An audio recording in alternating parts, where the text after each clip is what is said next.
Guess what, Jenny? The other day, I tried to put off doing the dishes, and my mom called to say she was coming over. Talk about getting caught out.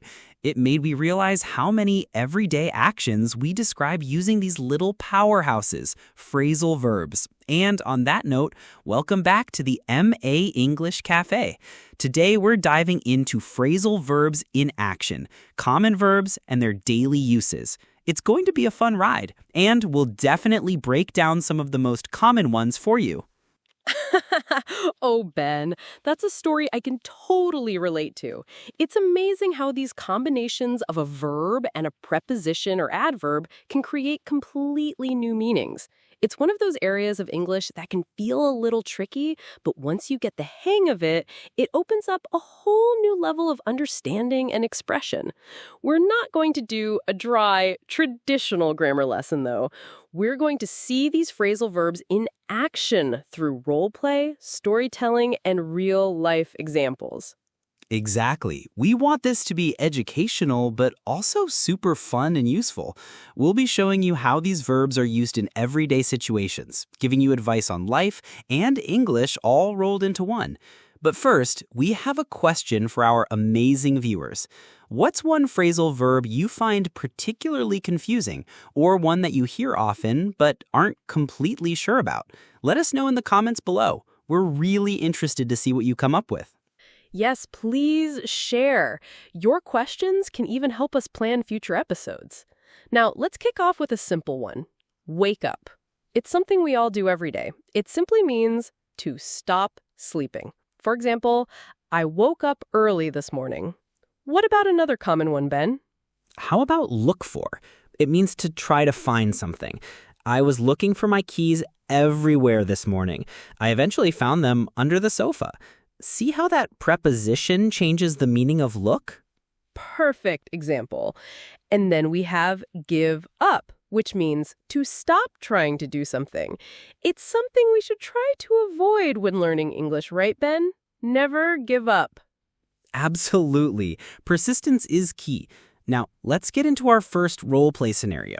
This one is about making plans. Hey, Jenny, are you free on Saturday evening? I was thinking we could hang out. Hey, Ben. Saturday evening. Let me check my schedule. Yeah, I think I am. What did you have in mind? There's a new movie playing at the cinema. I thought we could go check it out. Ooh, that sounds like fun. What time does it start at? It starts at 8 p.m. We could meet up around 7:30 outside the cinema. Perfect. I'll be there. Looking forward to it. Great. Talk to you later. Bye. So in that short role play, we used several common phrasal verbs like free on, available, hang out, spend time together casually, check my schedule, look at my appointments, have in mind, thinking of, go check it out, go see it, start at, begin at, and meet up, meet. See how natural they sound in conversation? Exactly. They're the fabric of everyday spoken English.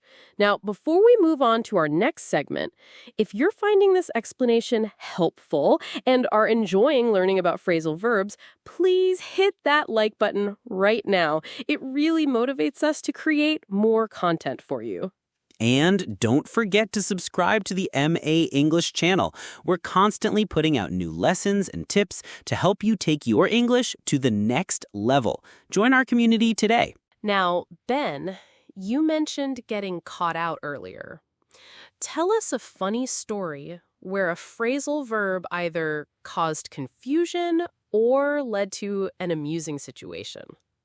Okay, so this happened when I first started learning a new language.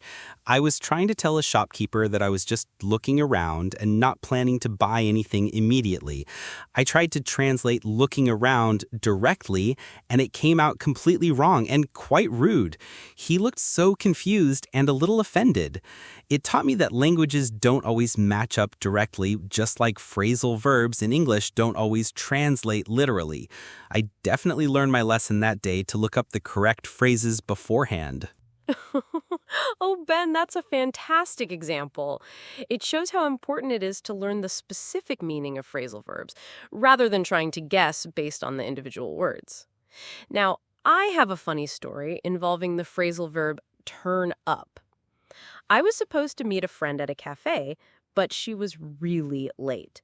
When she finally turned up almost an hour later, she had this sheepish grin on her face and said, "Sorry I'm late. I accidentally ended up at the wrong cafe." We both just burst out laughing because it was such a silly mistake. Turn up simply means to arrive, but the ending up part made it so much funnier.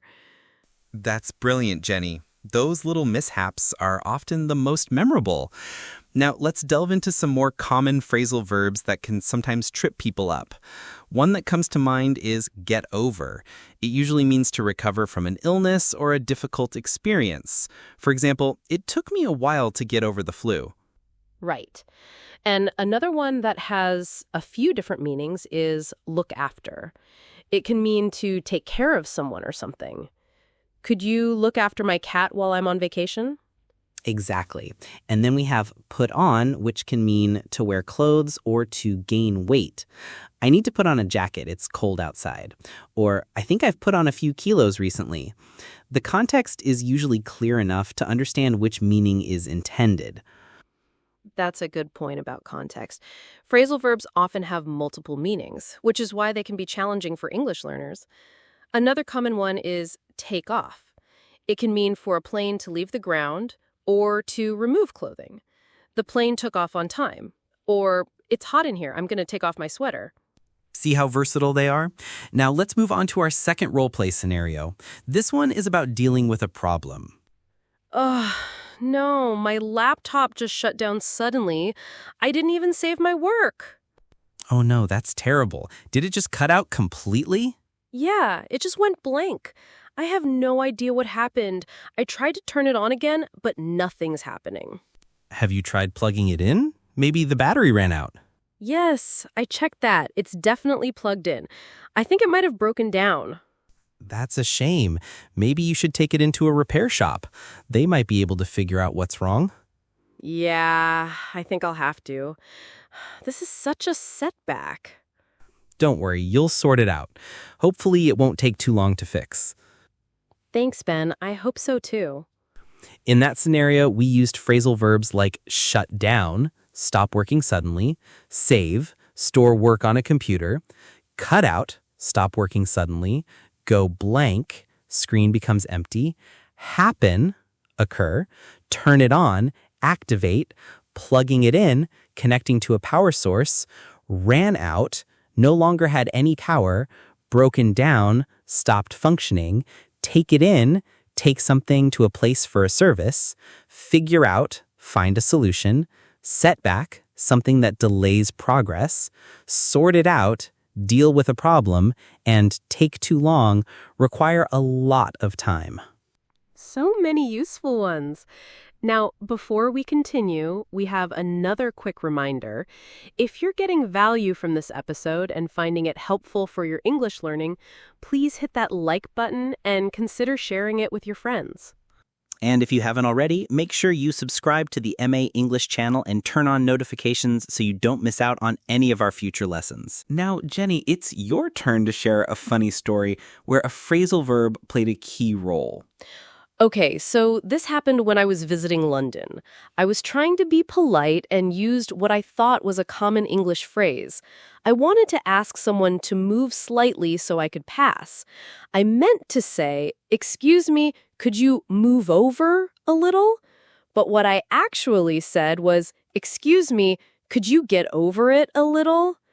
The person looked so confused and a bit annoyed. It was so embarrassing. But now it's a funny reminder to always be careful with my phrasal verbs. Move over simply means to shift position, while get over means to recover from something. Quite different. Oh, Jenny, that's a classic. It perfectly illustrates how a small preposition can change the entire meaning and tone of a sentence. Now, let's wrap up by looking at some more phrasal verbs that are incredibly common in everyday English. How about call off? It means to cancel something. They had to call off the meeting due to the weather. Yes, and then there's put up with, which means to tolerate something annoying. I don't know how she puts up with his constant complaining. Another really useful one is look forward to, which expresses excitement about something in the future. I'm really looking forward to our trip next month. And what about find out? It means to discover information. I need to find out what time the train leaves. These are all verbs you'll hear and use constantly. Let's do one more role play, this time about a casual conversation. Hey, Jenny, what are you up to this weekend? Not much, just planning to catch up with some friends. What about you? I'm going to help out my brother with his new business. He's really starting out, so he needs all the support he can get. That's nice of you. How's it coming along? It's picking up slowly but surely. He's really putting in a lot of effort. That's great to hear. Well, have a good weekend. You too. See you around. Bye. In that casual exchange, we used up to, doing, catch up with, meet and talk to, help out, assist, starting out, beginning, coming along, progressing, picking up, improving, putting in, dedicating, and see you around. See you later. See how seamlessly these phrasal verbs fit into everyday conversation? Mastering them will really take your English to the next level and make you sound much more natural. We hope this episode has cleared up some of the mysteries surrounding phrasal verbs and encouraged you to try them out in your own English-speaking practice. Thank you so much for joining us today. Don't forget to let us know in the comments which phrasal verbs you found most useful or still find confusing. We love hearing from you. And before you go, please don't forget to like and subscribe to the MA English channel. Your support helps us keep going and create more valuable English lessons for you. We'll catch you later at the MA English Cafe.